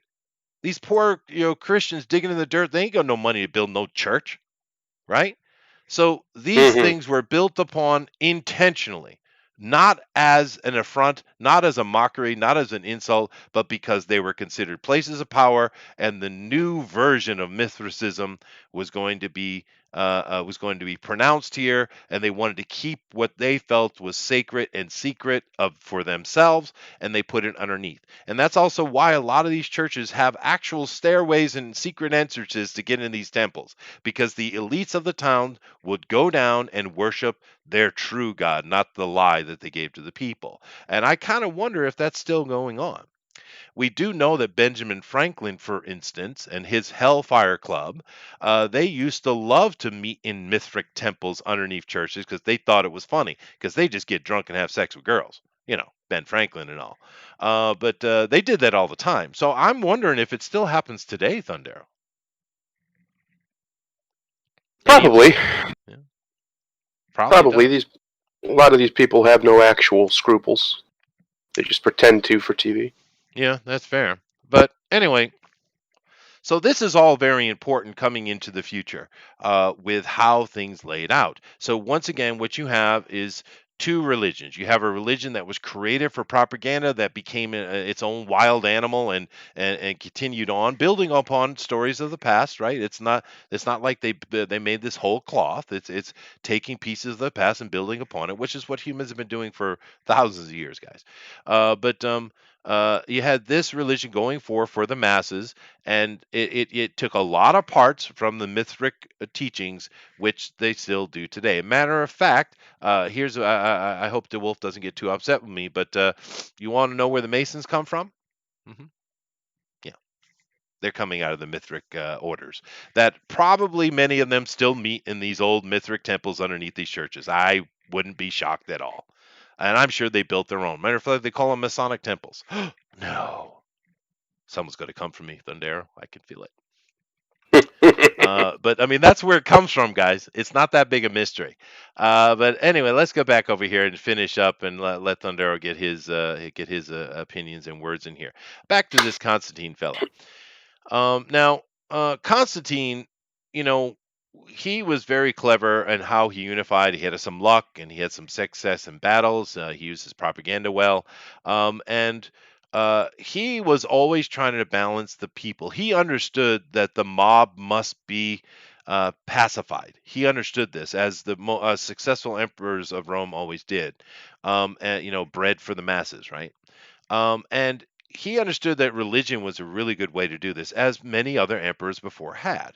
And he did many things to make himself very popular with the people, so his power was solidified. And he was ruthless, absolute ruthless, and successful in that. And one of the things he saw in in the 320s, when the Council of Nicaea took place, was that because they had been allowed to exist, right, from his edicts and some other emperors before him's edicts, they were allowed to be free and stop killing him, start hurting them, and stuff like that. But what the Christians started doing is they started fighting amongst themselves a lot, and they were creating violence, which was the opposite of the point, and he wanted to nip it in the bud. That's why he brought them together. He invited like 1,800 bishops from around the empire. Only 300 so showed up, right? But Mm. he wanted to nullify the violence and unify this and move forward more peacefully, because once again, they have to rule. And when you look at emperors that ruled well, they are the ones that really cared about these things. The other ones, like Nero, all he cared about was his own vanity, and that's why in the end he fell.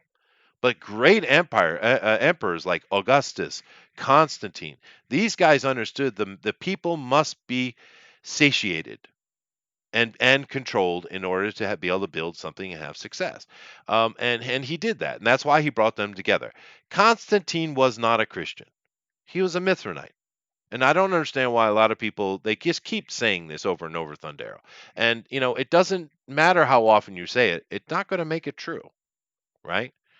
He was a Mithranite, and so was his family. Even though they try to say that his whole family, like, we need to support Arian, and they did. They support Arius, and they did support Arius, and they got They got to the point where the Nicene Council, which continued on, by the way, it wasn't just a one-time thing. It was the officiating body, which I guess probably eventually became the Catholic Church, I suppose. But they actually were kind of forced to stop picking on or Arius, sorry. So they're Mithranites, and but nevertheless, the what happened during the Council of Nicaea and all those things like that, I think I want to cover next week. Have I left anything hanging out that I need to cover today, though? Not that I could think of. All right. So that's kind of where we got ourselves. Now, I did say I was going to talk about Mithras a little bit, what's going on here, and in this picture, and that'll be my last thing. We'll move on. Now, there is stuff with the snake, of course, and the dog. I can't remember where this dog comes from, somewhere in Germany or something like that. But basically, what's happening here. You see that Mithras's feet are touching the stone. Well, in many images, his legs are partially still in the stone. He's coming up out of the stone. He's being reborn. 3 days, by the way.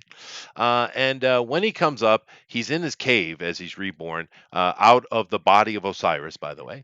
And he's sacrificing a bull. And the blood of the bull and the rebirth of the god will give you salvation. This is their image of salvation right here. The shedding of the blood. If you ever wonder why they're always on about blood, blood, blood, shedding blood, and they kept pushing back to that crucifixion thing. Well, it's actually coming out of this. It's the sacrifice of a bull and the flowing of the blood's bull, this heavenly bull, and therefore through the act and the blood of the bull itself, it will give salvation to all those who believe. I've heard that before. Yeah. Uh-oh. So this, if you ever see this image and wonder what it was, this is the the salvation right here. This is it. When you see the Christian version, God is all like Jesus up on the cross. He's all slumped over dead, and there's some holy light around his head or something like that. Well, this is the original or the older version. There's much older versions with Horus, but it looks very similar. Anyway, so let me come back over the other side.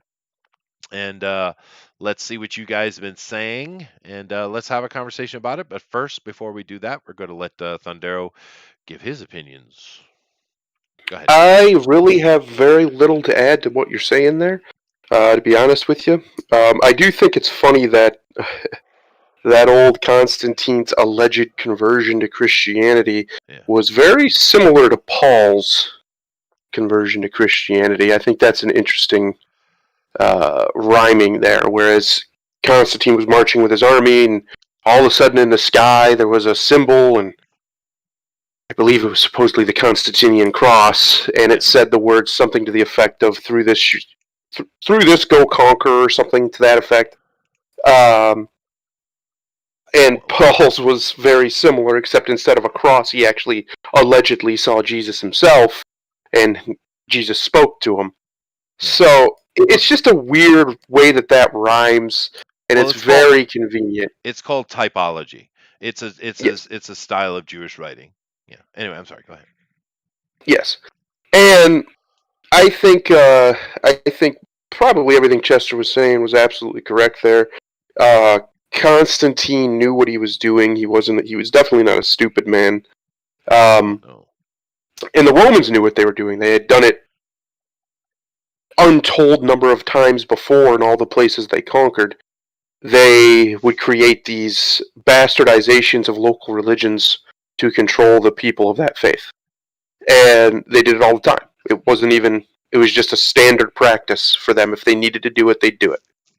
So I think the Council of Nicaea, Constantine, the conversion to Christianity, which I'm sorry, Catholics, listen, most of you are good people. Catholicism is very little of it resembles Jesus's lifestyle or his teachings. It was clearly created as an institution to control the poor and the lower classes. That's what it's for, and that's what it's been used for. And then, as long as everybody in the aristocracy played along, nobody got excommunicated, and everybody won. Now, occasionally, somebody wouldn't play along; they get excommunicated, and bad things would happen to somebody. Yeah.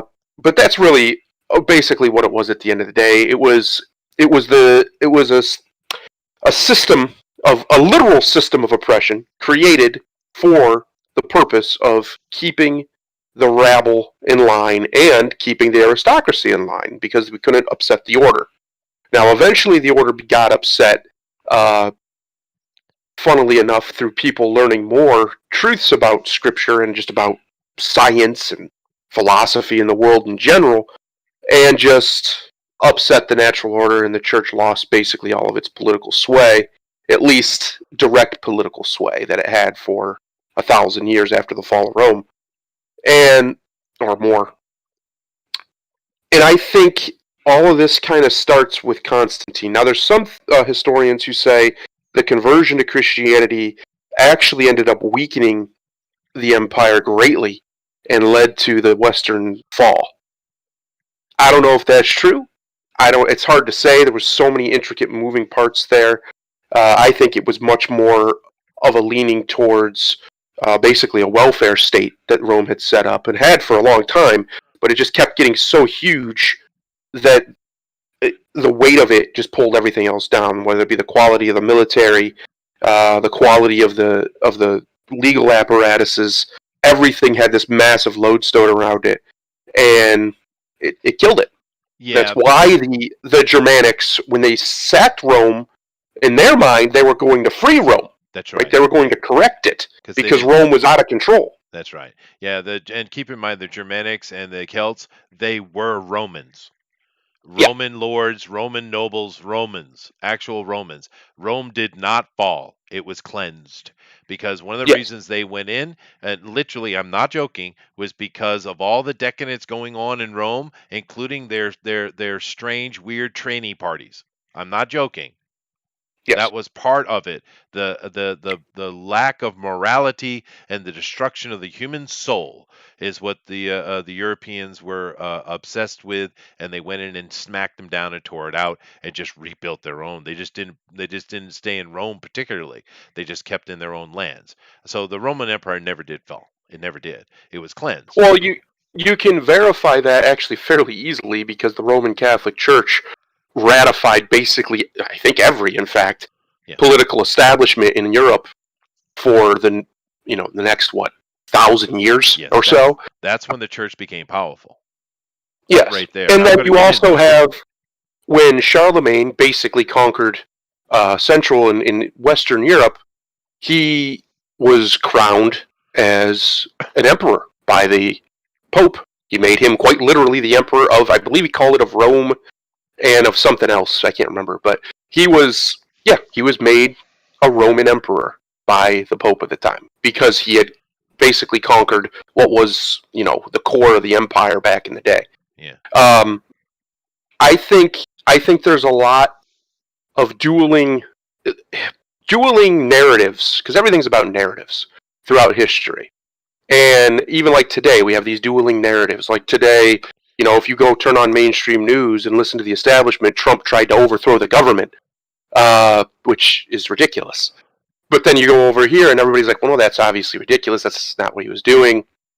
These are just two dueling narratives. That's all that is. It doesn't matter which one's true. It matters which one wins. That's all that matters.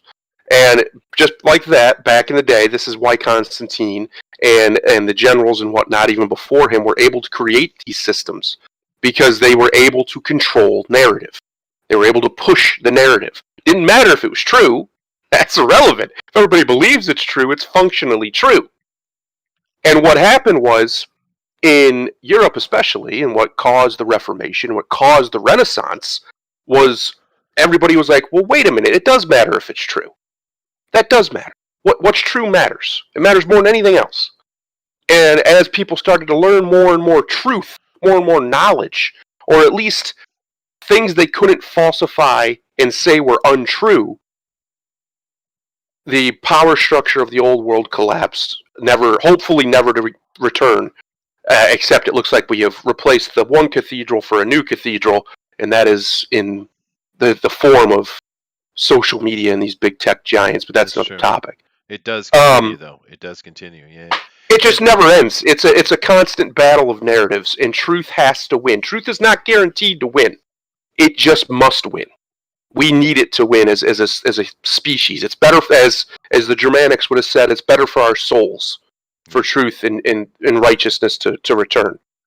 I Well, think what happened in Germany is what happened in Rome from the Germans and others is probably basically what's going to wind up happening in the new Rome. And we all know Washington's a cesspit. It's a cesspool. They're debauched and degenerate, and ridiculously amount of wealth is in that city. I know. I used to know a guy who lived there, and he was making $80,000 a year, and he was poor in that city. wow. And he would be living. He was living in an apartment complex, and you go outside, and there's Porsches and Ferraris and Lamborghinis, and these are just cars sitting outside Oh yeah. because that's how much wealth is just concentrated in this one place. This has Yeah. happened. Well, my point is, this has happened before. Yeah. Republics always go this way. And the founders knew that, by the way. Benjamin Franklin, we gave you a republic if you keep it. They always know this happens. So I think it's interesting to see as Constantine came in and used certain things to effectively reorder big parts of the empire, at least on the rabble level, right, the lower levels, because they're easier to control. That's what we're seeing today. Is my point. There's a lot of these things that are just, if you just stop and look at them for a second, there's a lot of rhyming in between them, right? They're like echoes reaching out from the past. And I think it's good to talk about this stuff because, like we said at the beginning of this, we don't want to shake anyone's faith. We don't want to damage anyone's religious and their spiritual beliefs. I personally believe in Jesus Christ. Personally, I do. Chester doesn't. That's fine. But again, that's personal. That's a personal belief that I have. So nobody. So take. My point here is take. Always take the good. Always. Never reject the good, no matter where it comes from. If somebody's lying to you, but what they're telling you is good advice, but at the back end of it they tell you a lie, that's fine. Take the good advice. Deal with the lie later. Don't throw out the good just because it comes with the bad, and never throw out the good because you're chasing the great. Always take the good because this world's going to give you a whole lot of bad stuff, whole lot of it, and we're coming up on a time I think in the world where there's going to be a whole lot of bad stuff, whole lot of it, Yeah. and we're going to have to cling to what's good. Yeah. We're going to have to. Well, it comes in cycles, doesn't it? Yeah. Yes. And I do believe in intelligent design. So, Yep. but just to cover a couple of things here in the chat, real quick. Let's see here. There are a couple of things relating to it. You guys talk about stuff that's going on in the world, and well, we all know about that. Um, Chesterization of the Bible, Inkwell. Inkwell's asking what's going on here. The only thing that was Chesterized or Chesterization was the fact that I truly believe that Arius was a Mithranite. I really do. Everything else is you can go study it yourself. Matter of fact, if you study it yourself, you'll probably agree with me that Arius was a Mithranite. But that's the only thing that's my opinion. And the rest of it here, let's see. Yeah, Alan, I've seen a lot of stuff saying that the killing of the bull was the ending of the age of Taurus. Yeah, and it shows you how old it is, because that's going back to Egyptian times, right? And it's Yep. interesting that the Romans emulated the more ancient time than their current period. You see the same type of imagery with Moses sacrificing the goat or the ram, right? Because it was during that age. A lot of those overarching, ages are important in the mysticism of the time. They certainly are.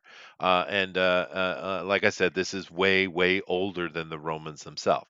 Another quick thing to add on to something that Thundero was saying about the fall of Rome. I can't remember his name, but there was a European lord at that. Of course, I don't know if they called it Europe. Did they call it Europe there? Anyway, there was a European lord at that time who was really had his hair up, and I don't know if it led to the actual sacking of Rome, but it was certainly part of it because at that time, because the empire was so large and so widespread, a lot of the lords, what they would do is they would exchange children, right? Like send your son here, and they would send a son or a daughter over, and they'd be raised by the other families in a way to kind of forcefully create connection. We see this continued even into modern days where nobility are married to a chosen person, right? Not to who they love. It's for political gain, and they used to do that quite a bit back in those days. And what had happened was the crazy Looney Tunes in Rome that had his son, who were raising his son, and his son was quite young. Keep in mind, he was like 13, I think. Something like that. Well, the crazy bastard that had him, he wanted to add him to his concubines for his sex training parties. He literally cut the boy's penis off and dressed him in women's clothing and lipstick and such. Literally. Now that's going to piss somebody off. That'll piss me off. That'll piss you off. Yes. So yeah, so much he's Yeah. yeah. I don't particularly care what adults want to do with themselves, what they think or what they feel about who they are or whatever. I don't particularly care who they have sex with as long as the other person consents to it. Sure. As long as, of course, they're of age. I do care when you start doing anything sexual towards children. Yep. Anything. I don't It's care what messed it up, is. man. Especially cutting the damn kid's penis off. For Christ's sakes, Yeah. dude. They You did a lot start of that hurting shit. kids, and you deserve what happens. That's how I'm going to put it. You deserve what comes next. Yeah, but that's not new. That had been that kind of thing had been happening with the Roman elites for centuries, guys, centuries. Yep. But that pissed that guy off, and he became very vocal. And then there are many other grievances, of course, because the Christian Church had gained great power by that time in Europe. And it was more staunchly followed than it was in the Roman area or in the Eastern Empire particularly, and that's why they rose up. But that's more of a conversation I was going to have next week to kind of finish up how we led to the power of it. And the sacking of Rome was certainly, I think, the moment that the Catholic Church became the center of the world. I think that's when Mm. they truly became powerful because their knights, their crusaders, I know this is centuries before the actual crusades, but their crusaders were the Europeans once again, or first. Yeah. So the Europeans have been crusading for the damn Catholic Church for quite a while. I think someone should kick our ass. To be honest with you. I'm just saying. But anyway, that's that. Interesting show. I hope I gave a little bit more breadth to the whole the Flavian situation with Matthew, Mark, Luke, and John books, particularly. The Paul stuff came after, and it just grew and grew and grew and grew. And to reiterate that this isn't against faith at all.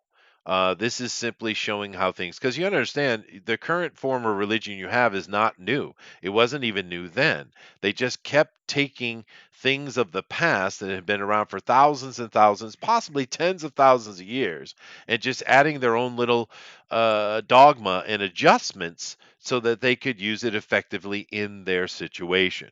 Right? In the case of Jesus, they took the old ideas of the Savior, of the Horus Ray, of the Mithras, because it was still around at that time. This is before we're talking about now, a couple of centuries, but it was still there. They took these old ideas and they just tweaked it and made it much more pacifistic, right? Mm. Because that was their intention. I think the interesting little thing of the arrogance of the Flavians was the fact that every damn thing Jesus does is actual actions he takes, not his overarching idea, which was Moses. But his actions were just exactly what Titus had done on his campaign. I find that fascinatingly egotistic, right? Because they could have hit it better. They didn't have to do that. If they didn't do that, it would have never been noticed, right? It would just been left as some cult that came to amazing levels of power, right? But they had Yeah. to do it because of the arrogance of it. They had to, right? And I'm happy they did because the evidence is it's not overwhelming. It is succinct. It is Mm. succinct, without question. Everything Jesus, every damn thing he does in the stories in those four books are literally the campaign against the Jews of Titus. How mean spirited. They hated them Jews, dude.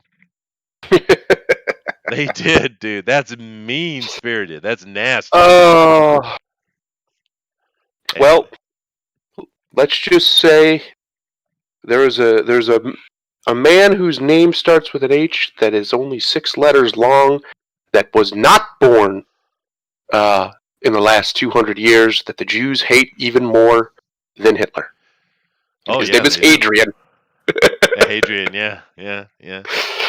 And of course, I'm going to leave it out here and let Thundero take us out. And keep in mind, this will be a normal week, so we got comic book news tomorrow, and whew, Hmm. there's shit to talk about. But I do want to leave you with this one thing from me, and it's this: Constantine had to put a writ order in place to stop the Jews from stoning and feeding Christians to the lions in the arena. Jews. Thank you. That is all. That is all. Oh, this has been a crazy week. Well, I guess technically it's a new week, but the last week was a crazy week. Um, it's not going to get any easier from here, guys. It's not going to get any better for a long time. Anybody who thinks that Biden's in there and he'll rein in the radicals, you're out of your mind.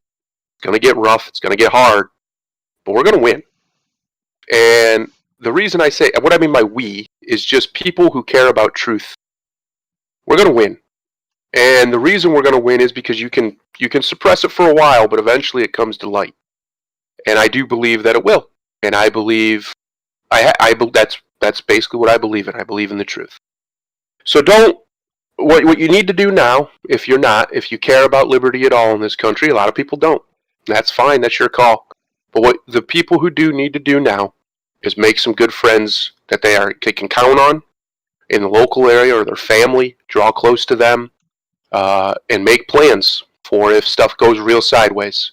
And by sideways, I mean you can't use your credit cards. I mean you can't use your bank account. I mean they shut your power off and they won't turn it back on. I'm talking full-on political oppression. Make a plan for it. Be ready because it's here. This stuff on Twitter, this stuff on YouTube, all this stuff, it only leads to one place. This is how it always starts. And it will be some form of political genocide. Whether that is actual direct killing or just shutting off your ability to make a living above board, it's Yeah. coming. It's already happened to some people. Some good people have been shut off from everything. Even the President of the United States from basically every social media company all at once. Mm-hmm. If they will do that to him, what do you think they'll do to you if you give them the chance? When I say I want a national political divorce, it's not out of hatred. It's not because I don't love my country. It's not because I've given up.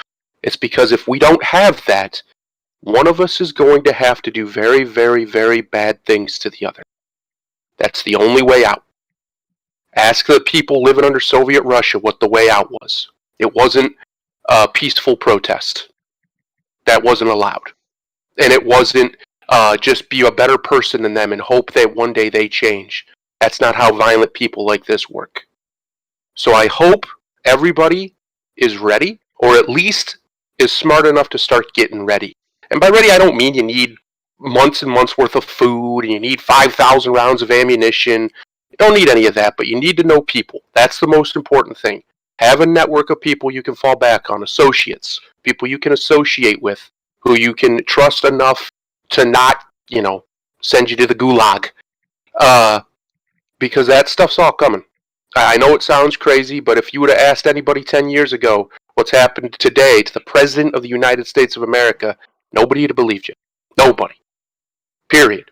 If you would have told people years ago that a bunch of people walking through the Capitol building taking selfies, most of them, would have been compared to 9/11, they would have just had no answer for you. But that's where we're at now. Their side's allowed to do months and months of violence, ruin thousands of people's lives, kill dozens of people, do all of the worst possible things you can imagine to innocent civilians who have nothing to do with their grievance. And the other side isn't even allowed to go to the Capitol and talk to their Congress people. The Congress people in this country kneeled before BLM. They ran before who they thought were patriots. Remember that. They don't represent you anymore. Get ready. Things are going to get rough. I think it's going to get fun. But for a lot of people who haven't been ready for this, who haven't been looking in a way forward to it, it's going to get rough. And I hope and I pray you have a network of people you can trust and you have some kind of bug out plan if it gets real sideways. And if you live in a city, I hope it ain't deep in the city, and I hope you know how to get out of that thing real quick if you need to. Yeah, Because that's a good point. they haven't stopped violently rioting anywhere. Anywhere. They're still doing it. Portland's still going. All over that. It just went off in Kenosha again the other day. They're not going to stop. And it doesn't get better with Biden as president. I don't know why people deluded themselves into thinking that the most establishment guy to ever exist in Washington would somehow make things better for you. But it won't. And I just, like I said, I'm going to be praying.